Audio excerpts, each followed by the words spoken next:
What's up, guys? We're going to do a quick video before I have to ship this thing back.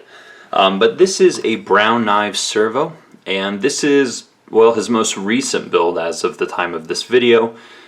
And since I have, well, Servo number 1 here, I thought it'd just be kind of fun to show you guys what has changed over time and what he did with this specific one. So this came in on loan.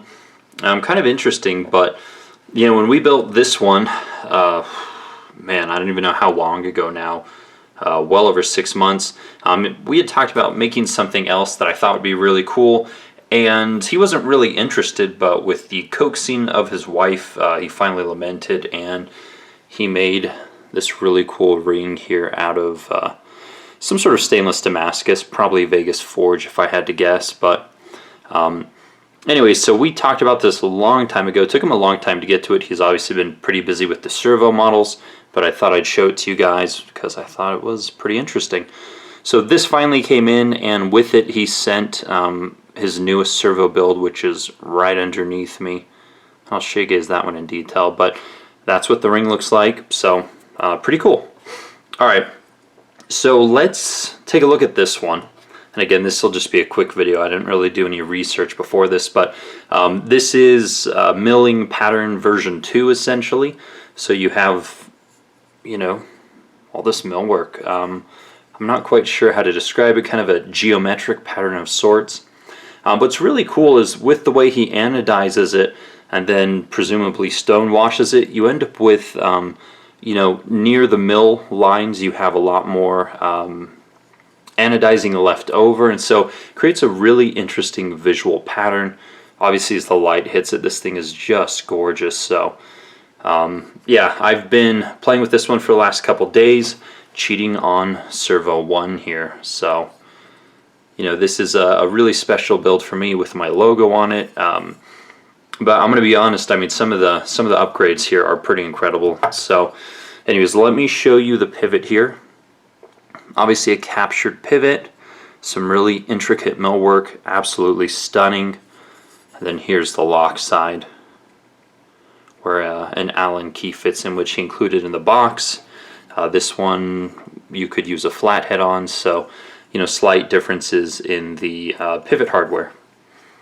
Also, this one has a Damascus over travel stop. This one has just a titanium one. Not that that's a bad thing, but millwork follows through on the clip. And this has a Vegas forge, I believe also stainless Damascus blade. Beautiful pattern on this one, nice and tight. I typically prefer these kind of you know, more tighter patterns. They give a lot more visual interest. You know, on mine I've got a Damascus blade. You know, just a wider pattern. Nothing wrong with it, but you know, just different flavors here. So this one is just stunning. I think this one might weigh a little bit less too, but anyways, let's continue on. Show you guys some more of the differences here, but etch is really nice. Handle with the anodizing is really nice. He's done blue and purple.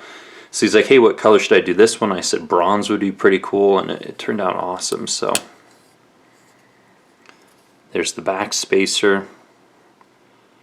Some nice millwork there, and if you guys continue that along and you look at the flipper tab, you can see that the milling is pretty much exactly the same on the flipper tab as it is on the back spacer. So one thing I would like is just a little bit more jimping here on the flipper tab, and I told him this and he said, oh, I'll think about it, like he did with the parabolic.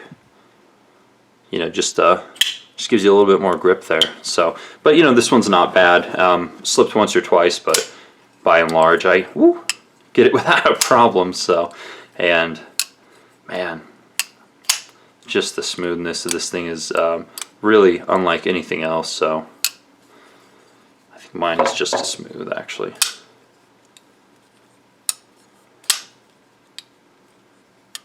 Yeah, crazy stuff. Alright, another change that I really like is the lock bar relief cut here. He took some feedback from, you know, his kind of original lock bar relief design and significant improvement for ease of disengagement. Again, this one's not bad and it's nothing to complain about, but this one is superior. So just so easy to find, easy to disengage. You know, just a joy. And you know, Craig's one of those guys where it's all about you know, constant quality improvement, which is, I guess, a tenet of manufacturing engineering, or probably really any engineering of that, for that matter. Here's his logo, kind of tucked away under the pocket clip. On mine, it was on the back of the knife. So the way he milled it into the handle here, though, he got to anodize it, and that is just slick. And then there's also some internal milling on the inside of the knife as well. Again, this thing has gone for max weight reduction without... Sorry to do this underneath the camera. Woo-hoo. Sorry to whoever the buyer is. Yeah, you know, he's gone for max weight reduction, but still kept the knife balanced. So, yeah, it's nice. So, anyways, this is the newest version. Again, this is mill pattern 2. This is probably, I mean, he's got to be in the maybe the 30s or 40s on the servos at this point.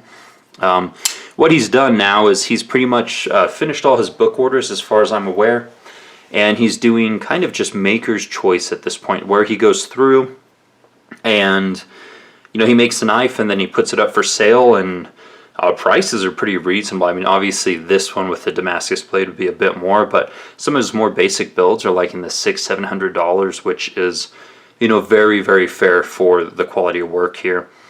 One of the more interesting recent builds that he did, and you can go look at it on his Instagram, he basically showed 2 blocks of Damascus, and he said, hey, I'm going to build a Damascus servo with this steel.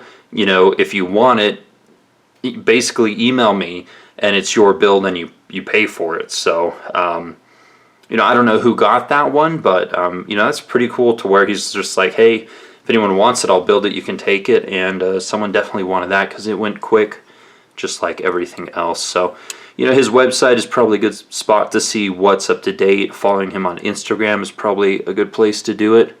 I think he's... Hardware looks the same. I think he manufactures all his own hardware. I can't remember. I'd have to double check. But again, this was not a super prepared video. This was me saying I need to ship this back tomorrow. I can probably stick it underneath the camera for about 10 minutes here and show you guys some custom knife eye candy. So good. Centering's really good. Lockup's nice and solid. So, anyways, the Craig Brown Servo. His current model, his old model, the parabolic, and yeah, hopefully you guys enjoyed taking a look at, I don't know, what is a really cool build. So, as always, more videos to come. Thanks for watching. Take care.